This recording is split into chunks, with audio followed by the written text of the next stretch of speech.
One thing that's been happening at the end of 2023 and the start of 2024 is a lot of companies wanting to call back their employees into the office full time or like 3 days a week.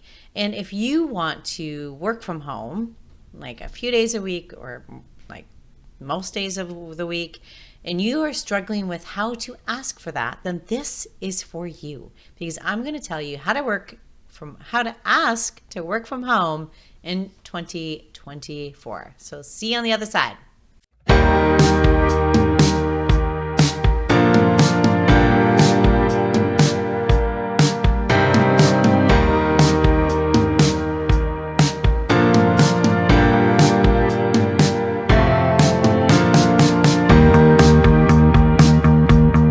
Hi, my name is Sara.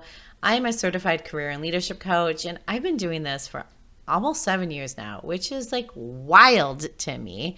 I've helped almost 600 people find their dream jobs or get their next promotions where they work less, make more money, and finally feel fulfilled and happy doing work that they love. So back in 2019, I wrote a blog post on how to ask to work from home.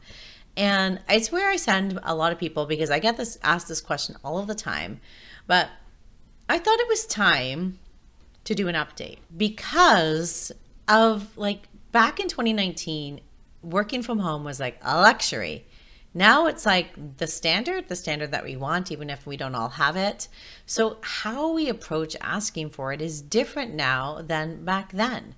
So whether you're seeking more flexibility, a better work-life balance, or simply just want to avoid the commute, or you're an introvert that just needs some alone time, asking to work from home does require finesse. So let's explore how to do it successfully. And I should pause and say, hello, you should subscribe to this channel, because this is the sort of stuff I do all the time. Okay, pause done. Tip number 1 is highlight the benefits. So you need to pitch you working from home on how it can benefit you, but most importantly, how it can benefit your employer. So I want you to think back, and even if there's any metrics or stats, to when you worked from home over the pandemic, when everyone was working from home. I want you to see what kind of benefits to the employer existed back then. So was there any increased productivity? Was there maybe some cost savings? And then even for yourself, what was that improved work-life balance, which maybe also improved your creativity and your ability to innovate despite being such a stressful time? If you can present a compelling case for how you successfully navigated working from home before, it will help make your request more persuasive. And I want you to also think the mindset of this is like a business plan. I should have said this right off the bat instead of telling you to subscribe. Well, you should subscribe, but you should also consider this like a business plan. So we're presenting a plan to them on why. Okay, tip number 2 is demonstrate accountability. So this is really assuring the employer that you're going to be just as productive and just as reliable working from home. Because oftentimes that is why they want to call people in, is they are feeling like they can't trust you to be doing the work that you do. So I want you to, again, go back and highlight that track record of when you were working from home, of how you were able to meet deadlines, how you were still able to communicate effectively, to collaborate with colleagues despite it being online. I want you to build that trust to gain approval for remote work. What this also does is it opens up a conversation for why they don't want you to be working from home, so that we can get a sense of their objections so that we can overcome them. Okay, tip number 3 is proposing a trial period. This works so well because people and employers are afraid of setting precedents. They're afraid of the optics of allowing you to work from home. So if you suggest a pilot project, a trial period, this really helps ease them into it. So offer to do it on a 3-month or 6-month and 1 year, and that you would both be willing to sit down and discuss, did it work, did it not work, and whether or not you should continue to do it. I also think as part of the accountability and part of this trial period is to offer to send regular updates on concerns that may arise. Like it's really annoying to have to do this, but maybe on your work from home days, you're sending an email at the end of the day just outlining the work that you got accomplished. But really what the trial period allows, it allows the both individuals to evaluate, is this feasible? Does this make sense, without committing to the long term, which is what they are really afraid of. Okay, tip number 4 is offer solutions to potential challenges. So like I said above, we're going to hear some of the objections in 1 or 2 in that business plan, but I also think you want to think ahead of what some of the challenges and objections that they may have. And you can do that by looking at the messaging. So while the messaging has been heavily curated and heavily edited to ensure that a positive and hopeful message is being conveyed, you can probably read a little bit between the lines to see what is going on that is making them feel this way.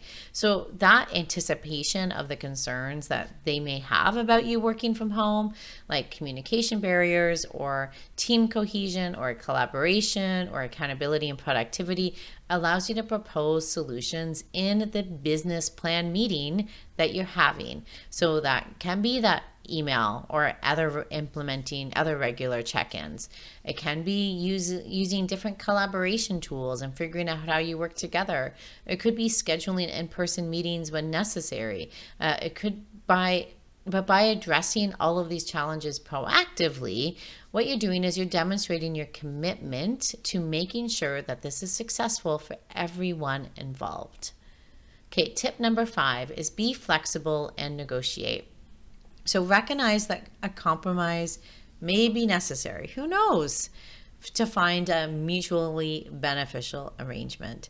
So I want you to be open to discussing alternative work arrangements, especially if you want to be working full-time from home, but they are really wanting full-time in the office. Maybe that hybrid model, maybe more flexible hours, maybe only coming in once or twice a week. Approach that conversation with a willingness to find common ground. Like lead by example so that they are willing to find that common ground as well, and be prepared to negotiate as needed. Now, the key to all of this, so these are my tips on creating that sort of business plan, creating that argument for why you should be working from home in an effective way that really resonates with the leadership. But I want you to be scheduling a meeting for this. I do not want you to be shoehorning this into a one-on-one meeting. This deserves its own meeting, and I want you to give them a heads up. Why I want you to give them a heads up is I want you to see, are they going to try and shut this down beforehand? Are they going to start communicating the objections beforehand? It only makes your case stronger. It allows you to address all of that in the meeting. So I really want you to schedule a standalone meeting to discuss this and to present it again like a business plan where you are helping not just you, but the employer as well. So asking to work from home in 2024, when we have employers wanting to call back people in, it does require, just like in 2019, careful planning and communication. But I know by highlighting the benefits, demonstrating your accountability, being open to how it could work with a trial period, by being flexible, by being open to negotiate, and then offering solutions to their challenges or objections will 100% increase the likelihood of you getting your remote work request approved. Okay. Thank you so much for joining me today. Let me know, drop any questions you have about this, about some of the challenges, even like how to overcome some of the specific challenges. I would be very happy to help. I want you to be working in a way that suits you and suits your personality and suits your success. Now, if you found this helpful, make sure you hit like and share, and don't forget to subscribe for more content like this, because I come here every week dropping all of the free content that helps you with your job search, your career change, your career pivots, your career development, all the things under the career sun. I just want you to feel fulfilled and be happy at work. And if that is asking to work from home, then use the above. Okay, or you know what I mean. Until next time, take care and happy remote working. Bye. If you liked this video, then I invite you to join me in the Find Your Dream Job program, where you work less, make more money, and finally feel fulfilled doing work that you love. Find out more at www.saracurto.ca/CYLA. See you there.